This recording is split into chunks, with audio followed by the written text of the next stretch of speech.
আপনি কি শুরু করেছেন কোন তো? আমাকে করছো? ন্যাকামো বাদ দেন।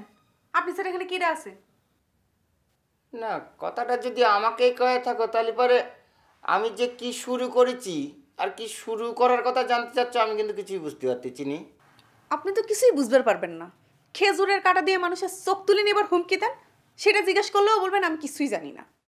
হ্যাঁ ঠিকই কই, আমি তো কিছু জানতাম না। আমার নামে ষড়যন্ত্র করে মিথ্যে অপবাদ ছড়ানো হয়েছিল, বুঝতে পারিছ? আর সেটা কিন্তু দেবযানীপুর সামনে প্রমাণ হয়ে গেছে। আর তোমার যদি বিশ্বাস না হয়, সকালে উঠে দেবযানীপুর বাড়ি যায় না, ফেস টু ফেস মোকাবেলা করা দেবো না, হবে নি? আচ্ছা ঠিক আছে, আচ্ছা ঠিক আছে, মানলাম মানলাম আপনি কারো চোখ তুলে নেবার জান নাই, কিন্তু আপনি আব্বা কি কয়েছেন? আব্বা মানে খালু? না, তার তো কিছু কই নাই। আর সে তো আমার সাথে কথাই কয় না। দেখি চাও জুই চামিলি কিরাম করে যেটা করতেছে।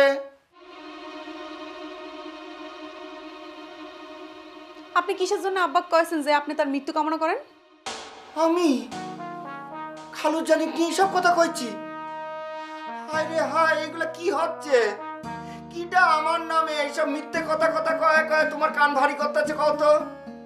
আমি কিন্তু কিছুই বুঝতে পারতেছি না, জানো? নিশ্চয়ই লঞ্জু কয়েছে, তাই না? এই যে কিসের জন্য এরকম শত্রুতাম করতেছে, আমি কিন্তু কিছুই বুঝতে পারতেছি না। কিছুর জন্য সে এরকম হিংসম করবি কত জুই? দেখি ঠিক রঞ্জু ভাই আমাকে কোনো কথা কয়নি, আব্বা নিজের মুখে আমাকে এই কথা কয়েছে। না। এ কথা আমি বিশ্বাসই করতেছি না। খালু আমাক যতই অপছন্দ করুক, সে আমার সম্পর্কে এরকম ডাহা মিথ্যা কথা কবি, সেটা আমি কোনোদিন মানতে পারতেছি না।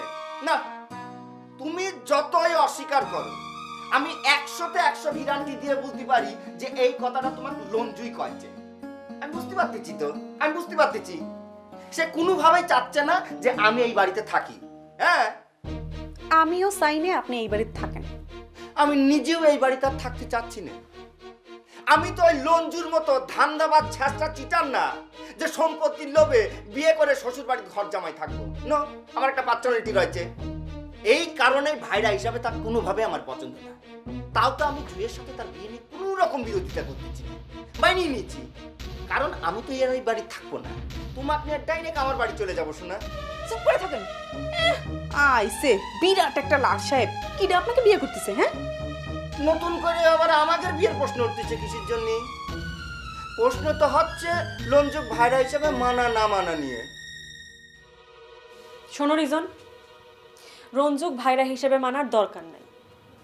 তোমার ভাইরা হিসেবে কি দুলালেক পছন্দ হয়?